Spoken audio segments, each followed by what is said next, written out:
kitundu kyaffe kino ekyokubiri tukyali ku bikusike mu bivuga eby'obuwangwa obwacholi era katweyongereyo n'okumanya amazina ag'enjawulo ge bazina ne kigategeeza.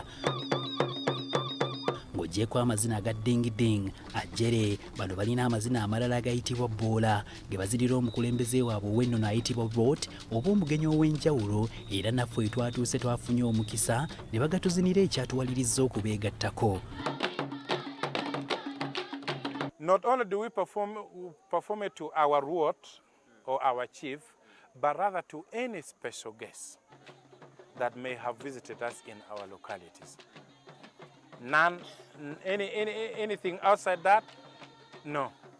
For you to have been considered a special guest, someone of virtue, someone of exceptionalities, Bola is the only dance that is performed to grace your presence and to honor your presence within a society. Bano bagamba ng'oggyeko okuzina wabula amazina gano gabayambyeko okukuza abato nga bamanyi obuwangwa bwabwe ko n'okulaga abaliwo ennono entuufu erina okugobererwa mu nkuza ey'omwana. To also impart in the basic social doctrines.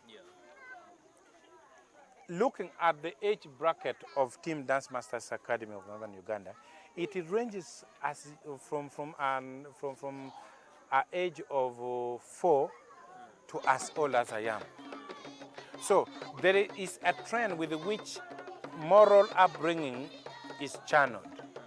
And through that, we expect whatever is done socially acceptable, it is likely to be picked by an onlooker or someone who is spectating, and even those that are directly engaged in the performance aspect of it or in the dancing, you are required to observe certain principles. Ono era agamba omwana ow'obulenzi mu buwangwa bwabwe bamukuza kuva mu buto nga mukulembeze era mu mazina gano abalenzi balina okulaga obuvunaanyizibwa nti bakuze era basobola okulabirira n'okuyigira bannyinaabwe. To have the feeling of sense of belongings.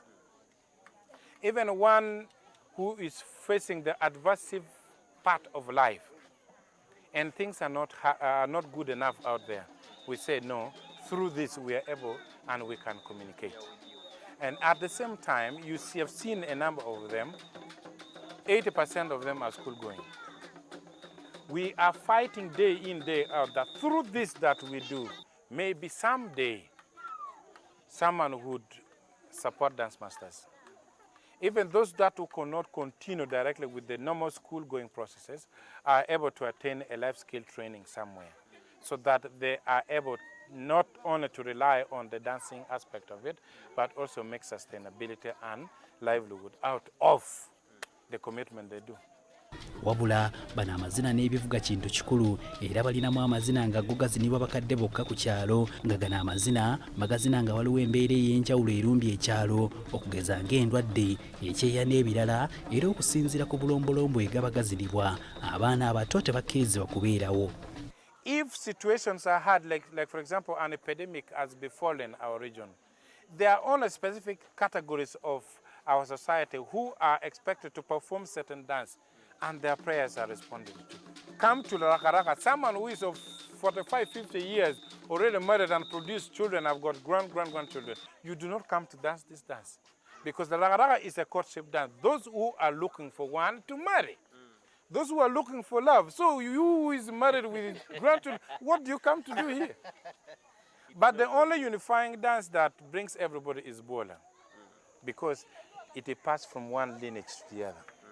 Bano era balina amazina ge bazinira ku Lumbe ng'okusinziira ku buwangwa bwabwe singa omuntu afa omwoyo gwe gusigala mu bbanga mu kiwubaalo nga bwe bagazina kiyambako okugukakkanya era okusinziira ku buwangwa bwabwe buli maka galina okuba n'omuti mu lijjo ogw'enjawulo ogubeerako empewo z'abajjajjaabwe. When one dies, we assume the spirit hangs around with us here. And it's through a funeral dance, that's when the spirit are called and humbled down. In our normal traditional settings, trees are not cut anyhow. We believe our forefathers live around. And there are specific trees that are planted in a home where we assume all of the spirits of our dead ones lives there. And at certain time when we're around the fireplace, they are always with us. Sometimes you see a child's character begins to change not merely somebody has put an effort to change that, but we believe the spirit of our forefathers and brothers who may have passed on is trying to guide and shape. Wabula bano ebivuga byabwe ebisinga babikubisa buti ekijjamu amaloboozi ag'enjawulo kw'ossa n'amaloboozi gano okugenda ewala. Amazina gano ge bazina gabayambako okukuuma obuwangwa bwabwe obwakyoli, kyokka gabayambako okufuna ssente ekibayambyeko okwebeezaawo ko n'okusasula ebisale by'amasomero. You are required to portray a leadership character, guiding the young ones to understand the basic means of life. And by that, you are required to adhere to certain preconditions. For example, if an elder sends you to pick something, you have no word to reply or say, I don't want, but to comply positively, because you must honor someone older than you with that utmost respect. And this is exactly what we do.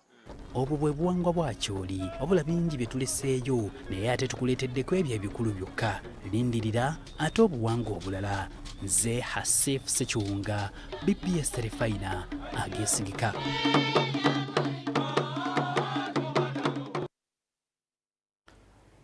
Kale tweyanziza nnyo munnaffe Hasif Sekiwunga.